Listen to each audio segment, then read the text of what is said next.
Hello, everyone. I'm Arnika, and I'm thrilled and very glad that I have this opportunity to speak with Tim Bernard, whose experience and journey from education to now as an analyst and a writer for tech policy is very insightful. And today, in this interview, as we speak with Tim, we're going to deep dive into his experiences as content moderator.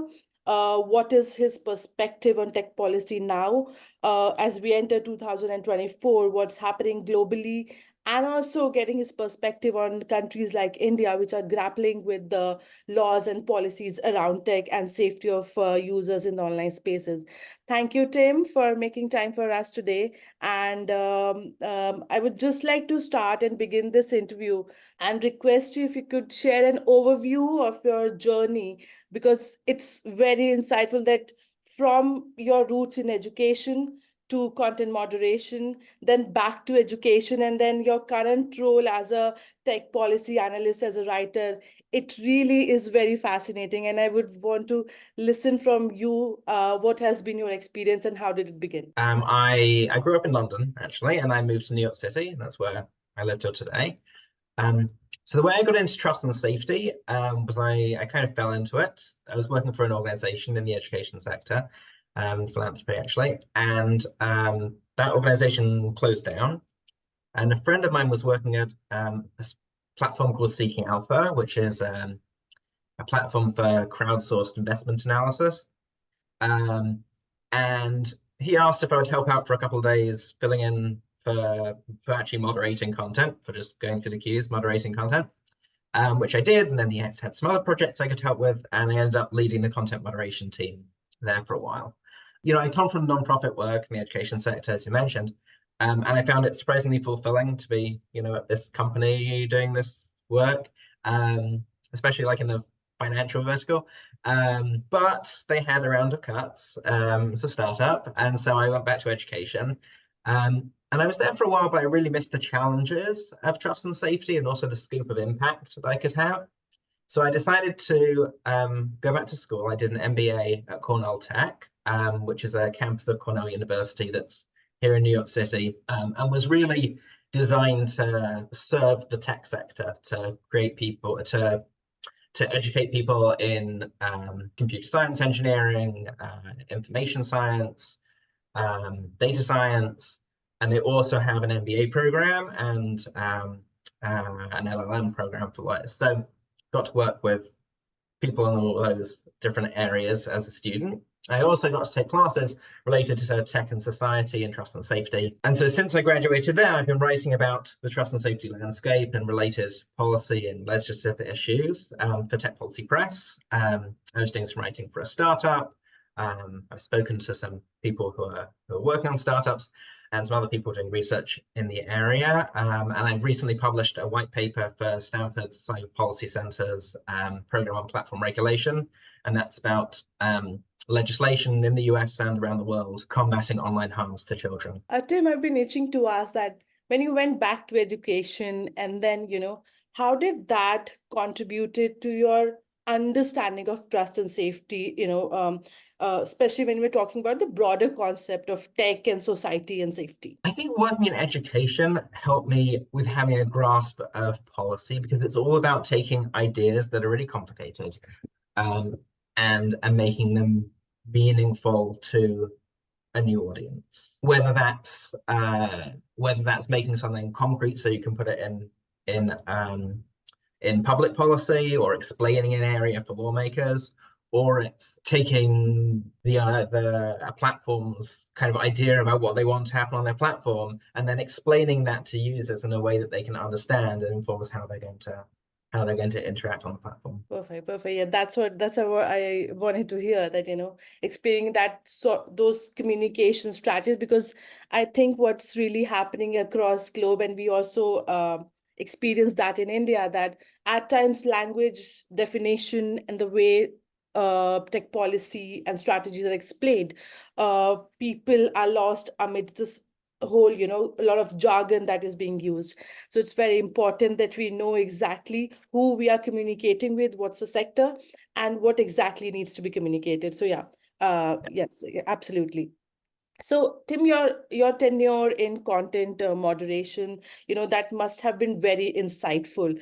I really wanted to understand that how that experience has shaped your perspective now as you are a writer, you're a tech analyst. How has those Mhm. experiences shaped your perspective? You really have to do the work to understand it. I think. I mean, I come from that position. When I started, it was kind of the early days of trust and safety.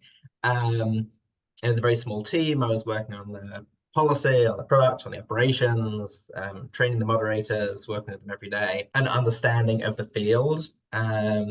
Despite there being a small context. Another thing about it that I really enjoyed working in it was that we were lucky there in that the senior management, the founder of Seeking Alpha, David Jackson, and the person who was the VP of content at the time, Ali Hoffman, they had a really clear vision for what they wanted to happen on their platform, or how they wanted discussion to work. And some of that was quite unintuitive for the users.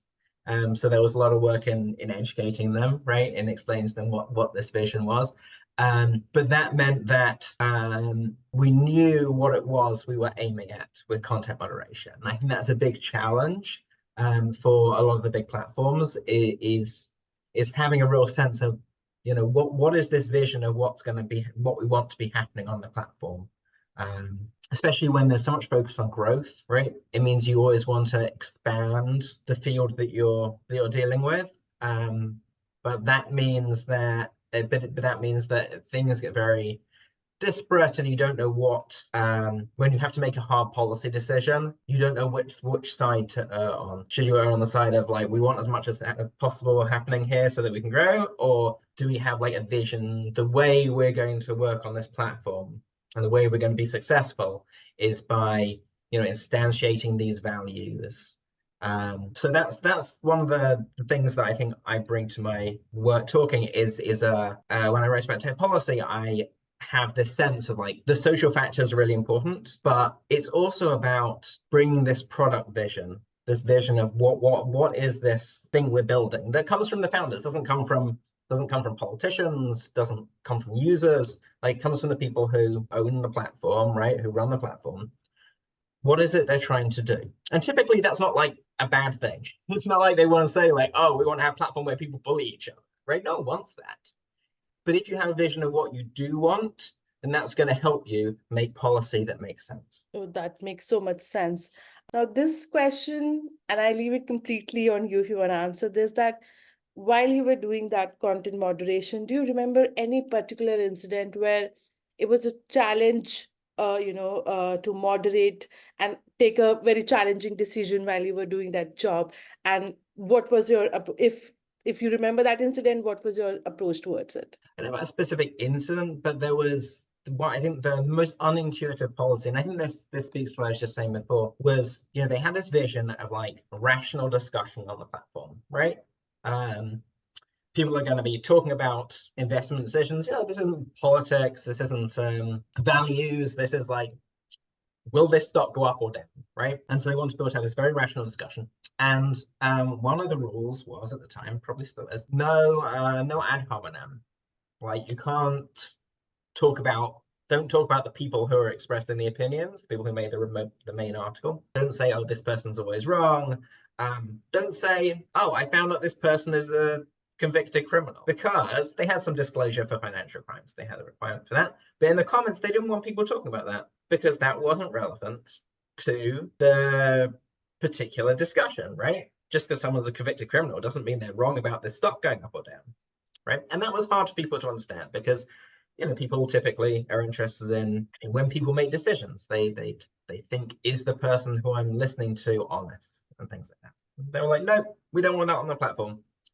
And that was something that was a challenge to explain to users, and did get quite a lot of pushback. But the scale was there to some degree, where if people were saying, why did you make this decision? Why did you take down my post? Then you could respond to them. And it was kind of an interesting challenge, and often worked, to explain where we're coming from. Broken clock is right twice a day, right twice a day. Yeah, depends on the kind of clock. Yeah, that was something that was very difficult to explain to people, but when you did, it was kind of fulfilling, and they got the idea. They didn't necessarily have to agree with it, but they could create their own platform if they want. We recently, like last year, the TSPA that was organized in Singapore, there was a whole presentation that was made on the mental health of content moderators. And Mm. this sort of conversation has, I believe, has come up very recently when people started talking about it. The trust and safety sphere came up. Just wanted your, response on that. What was it like then when you started with it? And, if there were resources that you had as content moderator to deal with the stress that come with it? In general, seeking alpha, things were pretty tame, because it was like investment analysis, it was all tax. I don't think we had a big issue with that. There was no graphic content or things like that. We were lucky there. But I do think it's definitely an important area, and it goes along with how you value moderators, building on the ground moderation. I think that's a super important area. And going back to talking about the product vision and things like this, and at Cornell Tech, we really we're immersed in this world of how do you develop products and metrics, and we talked about the importance of dealing with anyone who's using the product at any level, and trying to and valuing their input and really talking to them. And I do get concerned that like sometimes moderators aren't valued enough and not listened to. And like I think that people who are working on whether it be the policy side or the product side of content moderation for the platform need to make sure they're sitting down with moderators and talking to them and seeing them as part of the team, um, and getting their input on how policies need to change, how the products need to change. And I think that caring for their mental health is going to kind of come along with that if we manage to do that. My next question would be, we are in 2024, and it's going to be an important year, especially for the trust and safety folks. A lot of countries go into election, and there's going to be a lot of legislative and societal changes and concerns that we will hear about in the coming terms. What are your thoughts about trust and safety in 2024, especially when we're talking about child safety, misinformation, Mhm. and implications of legislations like we have the DSA? What are your thoughts about that? So the DSA, we have to find out how a lot of this implementation is working. It's like already in effect for everyone, but there's still a lot of questions. See what happens with the investigations that have already started. With Twitter, will there be fines? I don't know how long the investigations are going to take and how long. I think if there are some big fines, that will change how things look in the whole ecosystem. The new guidance for the flops, the very large online platforms, on misinformation around elections, I think came as a surprise to some people. There are really some concrete expectations. The DSA is interesting in that like they presented it as, this is all about process, but it seems there are some specific outcomes that they want to see as well. So really interesting to see how that happens. The Online Safety Act, Ofcom is working very hard. They have a very difficult job figuring out how to turn that huge act of an awful lot of pages into rules that platforms will be able to follow. Already seeing some dissatisfaction from their recent consultation documents from civil society, saying, just doing the best, just doing current best practices isn't enough. We have to be raising the bar, but they have to figure out how you can actually insist on raising the bar in a way that will actually work, because you can't just kind of guess things. And so you have to do these things. So that'll be very interesting how when they start producing the final rules. Canada is discussing their online harms bill. That I assume that will go into effect. I don't know an awful lot about the Canadian political system. In the US, don't know if we're going to get any major new legislation. I don't know how many of the things that states have already passed will actually come to fruition, because the courts are going to strike an awful lot of that stuff down. An awful lot of elections this year. I know you had Katie Harbour doing one of these videos a while ago, so I'm sure she talked about that. but there's an awful lot going on. And then there's questions like, with all these new laws and with the elections, will platforms start to staff up their trust and safety teams that had an awful lot of cuts in the last couple of years? One other interesting thing that's happening here, I don't know what kind of scale will have an impact on, we'll find out. There's a group of philanthropists who created this Future of Trust and Safety Fund. I just wrote about the report that they funded from Duco about investing in the trust and safety vendor ecosystem. So that's aimed at investors. It was some of the same people who worked on a report from the Atlantic Council called Scaling Trust on the Web, and that was aimed at philanthropists. There's this new trust and safety tooling, open trust and safety tooling consortium, which is based at Columbia University. So this idea of building up the trust and safety sector. It's interesting to see philanthropists trying to encourage mostly for-profit companies to do things. Some of the people behind this there's some direct big tech. I think some of the funding comes from Google, also the Hewlett Foundation, as in Hewlett Packard, Omidyar network, which is the eBay fortune. So that's people who really understand the tech sector and are putting philanthropic money into something that's part of businesses, which is an interesting way to do things. So they're trying to really encourage the trust and safety sector from outside. A few other things. There's a lot of interesting overlaps with AI and trust and safety. On the public policy side, there's people trying to learn the lessons from not regulating social media, seeing what works and what doesn't work in trust and safety, and transparency reporting in particular, and then trying to put that into AI regulation. And there's also the challenges of regulating speech, which comes up in generative AI, and there's also core to trust and safety. And then people have been talking about generative AI in the context of elections, which may have some impact. We don't know. What's definitely having impact is the new generation of deepfakes, and the two places that's happening is harassment of women, which is a real there's some direct trust and safety issues in terms of bullying or whatever, but I don't think that's really where the focus is that I can tell. It's more a broader tech policy thing of, do we have laws that deal with this stuff? There's been some recent prosecutions in Florida, I think. And some of this is minors. So some of this is regular CSAM, like child sexual abuse material, that people who deal with this stuff are creating and distributing. And this is often at the boundaries of what the laws prohibit. Like it'll vary by jurisdiction whether this stuff is covered or not under child pornography, child sexual abuse material laws. And some of it is, harassment of female classmates in school, right? Creating defects. This is the case in Florida. We also had issues in Spain. This came up.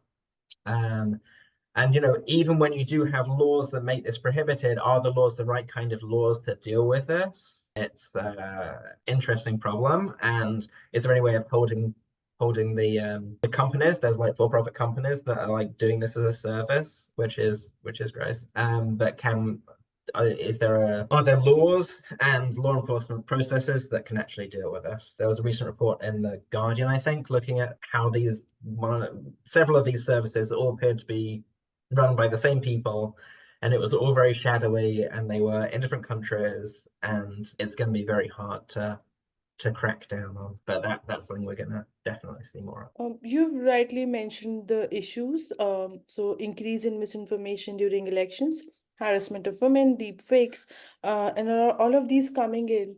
I wanted to know that beyond compliance with the regulations, where do we see the tech platforms working on what should be their approach while they address these concerns, because they are the ones who will become host of all these problems as we face national level activities this year? It's notoriously difficult to deal with misinformation. Platforms are like trying to avoid it as much as they can, and it's easy to see why. Like, how do you define misinformation? Like, can you really ban people lying? What if they're not trying to lie? Like, they just genuinely believe this stuff, but you're gonna say, like, can't say things that you believe. Like, it's very difficult. I don't know if I have a solution for misinformation. And there is some good science on how to deal with this. Just taking stuff down has all those challenges I mentioned, right?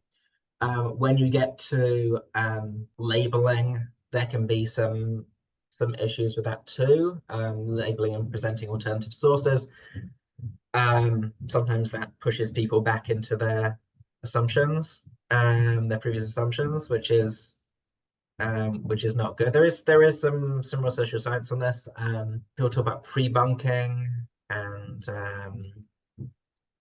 teaching people about the methods. I think this comes down to education. I don't know how much the platforms can really do. Maybe there's some interventions that can be designed that help, but I think a lot of it has to come down to education. In terms of generative AI stuff, I'm skeptical that this will be like people talk about watermarking, but people are developing. It depends what your threat model is. If it's just like someone's casually sitting at home creating stuff, then I suppose watermarking will help for that because they'll use a major platform and the major platform will. 1 second. There's some construction happening downstairs. India is poised as a crucial market. We are large population, 2 billion people, and for tech companies, we are booming with a lot of users are here in India. And as of now, we are still grappling with laws which are still evolving, and there's this burgeoning online population.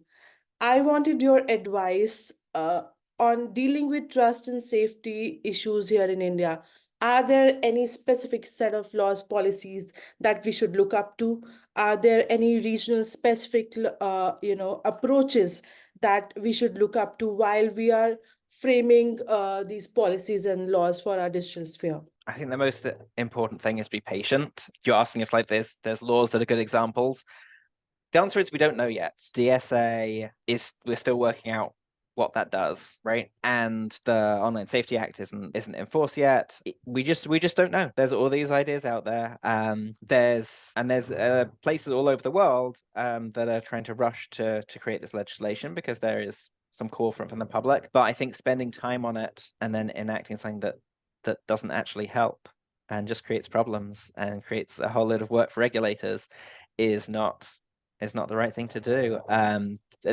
We see this in the US. The different states have created all these bills. There's age-appropriate design code bills, and there's age gating, especially for pornography. And all these states have rushed to create almost identical legislation.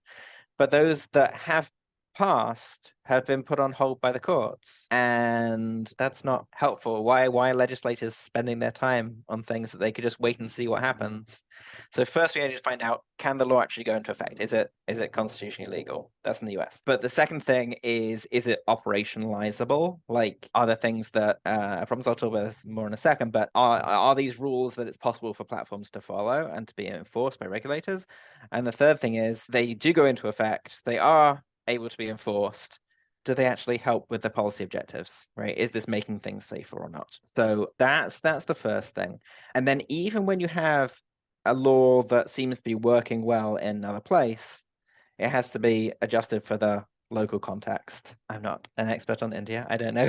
I don't know what I mean, I know that there's a huge digital divide. It's a very online country, but also a place where there's a lot of people who don't have online access or like online literacy, even within the same families. I was recently talking to Aparajita Bharati at the Quantum Hub, whose organization is doing great work on this issue. She told me about, I think as part of the Digital Personal Data Protection Act that went into force last year, or passed last year, there's age verification requirements, and that the government is trying to figure out how to implement that in India, and her organization is doing some great work on analyzing that, the possibilities, and looking specifically at the local context. I think people tend to think, oh, tech is global, it's a lot of the same platforms, same harms, but yeah, the context definitely matters. And both these things come down to don't just jump to copy whatever's happening somewhere else in the world. Check to see if it works, and then think about if it's going to work in the context. No, correct. You rightly mentioned. I mean, in India, every 5 kilometers, the country changes, the context changes, the culture changes. And I think what we are grappling with is this nuanced approach that needs to be there so that we address concerns which are, again, changing every step that you're taking in the country. So, yeah, you're right with that. That brings me to the last question, which is the most important in my view, that what should be our top three priorities for all stakeholders who are working in enhancing internet safety, and what sort of collaborations do you think we should seek to achieve all those objectives? Yeah, I think you put your finger on it. Collaboration is going to be critical. So involving a wide range of stakeholders is important. There was a recent event. It was a briefing for administration task force on children's online safety, and they brought in people from industry, people from civil society, academics, and young people to talk to the policymakers, to give them a whole range of opinions. I think it's important to involve industry as well. I heard not long ago from someone who's working at a platform that, there's things they suggest and don't, like safety features, which don't get put into effect because it would be bad for competition with peer platforms. But if there was a law that said you have to do this, and so everyone was doing it, then there wouldn't be that competition issue anymore. Another big thing is researcher access. Some of this in the DSA. There's a bill in, some of it is in the Kids Online Safety Act, particularly for related to children, which is a big act in the UK, in the US, that might get through the Senate, but then who knows if it'll get through the House. Federal lawmaking in the US, in case you didn't know, is a complete mess. But probably data access isn't enough. Just with available data, you'll see there's social scientists who come to completely opposite conclusions. There's a book coming out by Jonathan Haidt. He's doing a big promotion thing. He's a professor at NYU, and about how the online ecosystem and smartphones are terrible for adolescents.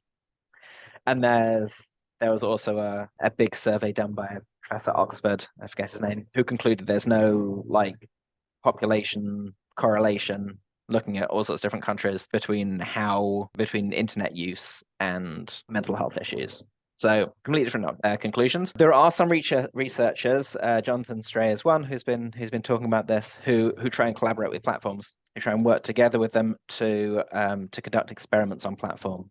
And this is gonna, I think, give you a lot more specific and reliable information about the impacts of these platforms and what interventions can help. Like the DSA has a rule about you have to have a chronological feed as well as a algorithmic feed available, and that's in effect. But when there has been experimentation with using chronological feed, it doesn't appear to give you any particular gains in terms of bad content or polarization or anything else. So we can't just guess, you really have to do the experiments. And then I think ever deeper sharing within trust and safety can also really help. There's already some signal sharing, technology sharing of trends, Trust and Safety Professional Association, Integrity Institute, organizations trying to do this work. And also the growth of the vendor sector. Vendors work across platforms. So they, in a sense, are sharing this expertise. They're learning from one, applying it to another. And there's this open tooling consortium that's starting up. So that'll be interesting to see what that does. I think trust and safety is a competitive advantage, right? It's a significant part of platform's value proposition is what kind of content we allow on here and how well we control it. It has to be a business priority for them. But a lot of this is in the nuances of platform policy and an operational design choice, things like how you balance community and top-down moderation. They'll talk with Reddit recently with their PO the other day, and basic Discord, and then Facebook, how much is just in Facebook versus groups. So a lot of this stuff is choices that the platforms can make. But in terms of the tooling and the trends and things like this, those should really be seen as a non-competitive space, I hope. Child protection is already seen in that light. We don't compete on child protection. We always share everything. There's the Tech Coalition that does a lot of this sharing work, but expanding that to other areas of trust and safety, I think, would be good for everyone. Brilliant. Thank you for those insights, Tim. And there are so many more questions that have come up. I've read your work, the recent work where you were talking about safety tech is pretty interesting for me. And I wish that, soon we can chat about that in a longer format.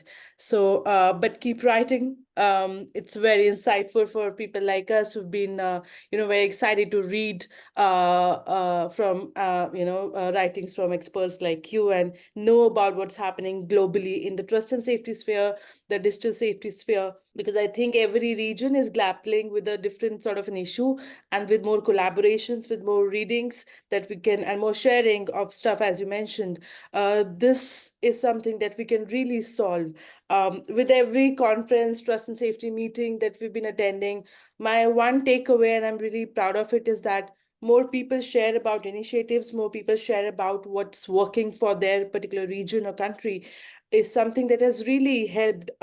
We've also had many takeaways that we've gotten back to India, implemented those in our campaigns and initiatives, and that really escalated the impact. So that's something that I completely agree with you. But this was wonderful. Thank you once again for giving all your time, all the wonderful insights that you had. And I really look forward to speak to you again, and maybe, meet in person somewhere in New York City, or welcoming you to India. That Thank would you. be great. Thank you so much.